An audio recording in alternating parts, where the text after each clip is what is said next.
Hello everyone, welcome to my channel. বন্ধুরা, এভাবে যদি মাত্র 10 মিনিটে দুধ পরোটা তৈরি করানো যায় তো কে না পছন্দ করবেন। এইভাবে যদি তৈরি করে মাত্র 10 মিনিটে বাচ্চাদের টিফিনে দিতে পারো বা বিকালে নাস্তা খেতে পারো। এই রেসিপিটি মাংসের সাথেও খেতে পারবেন এবং ভাজির সাথেও খেতে পারবেন। বাচ্চারা তো এমনি এটা খেয়ে নেবে। এই পরোটাটি যদি এইভাবে দুধ দিয়ে তৈরি করো তাহলে সারা দিনের মতো নরমই তুলতুলে থাকবে। চলো কী উপকরণ দিয়ে তৈরি করি তোমাদের সঙ্গে শেয়ার করি। বন্ধুরা, এখানে নিয়েছি আমি 1 কাপের মতো দুধটাকে সুন্দরভাবে গরম করে নিয়েছি। আর নিয়েছি এখানে 2 কাপের মতো ময়দা। আর এর পর্যায়ে দিয়ে দেব আমি স্বাদ মতো লবণ, আর দিয়ে দেব এখানে 2 চামচের মতো চিনি। দেওয়ার পরে এটাকে সুন্দরভাবে মিক্স করে নেব। এইভাবে যদি তৈরি করে সবাই পছন্দ করবে এবং সারা দিনের মতো নরম তুলতুলেই থাকবে। এই রেসিপিটি পুরো দুধ দিয়ে আমি এটাকে সুন্দরভাবে মুথানো হবে। এইভাবে আমি এই রেসিপিটি মাত্র 10 মিনিটে তৈরি করব।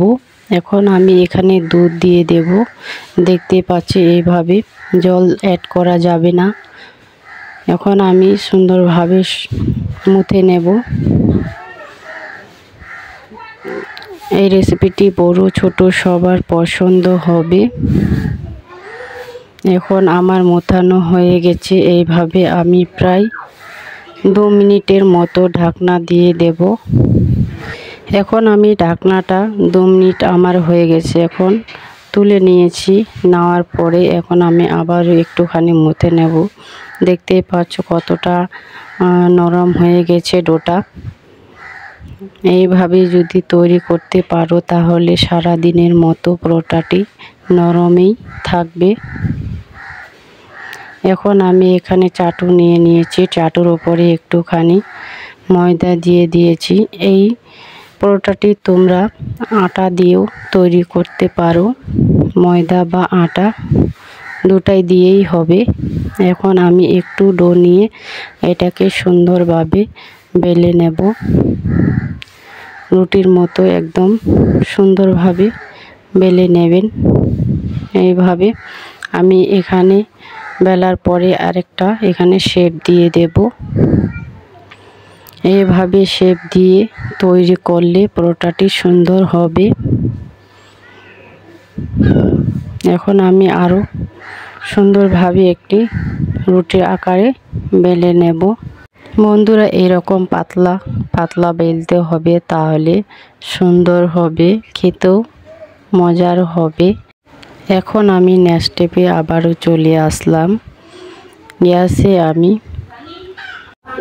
তাওয়া বসিয়ে দিয়েছি। এখন আমি উল্টে পাল্টে এই পরোটাগুলোকে সুন্দরভাবে সেঁকে নেব। এখানে একটা জিনিস খেয়াল রাখতে হবে, গ্যাসটিকে লো ফ্লেমে রাখার চেষ্টা করবেন, না হলে এই পরোটাটি পুড়ে যাওয়ার চান্স থাকবে। গ্যাসটিকে লো ফ্লেমে যদি এই পরোটাটিকে তৈরি করো তাহলে অনেক সুন্দর হবে। এইভাবে আমি পরোটাগুলোকে সবগুলোকে একসাথে সুন্দরভাবে তৈরি করে নিচ্ছি। এই রেসিপিটি কেমন লাগলো বন্ধুরা কমেন্ট করে জানাতে ভুলবেন না। কে কোনখান থেকে দেখছেন কমেন্ট করে জানাতে ভুলবেন না, যাতে তোমাদেরকে ধন্যবাদ দিতে পারি।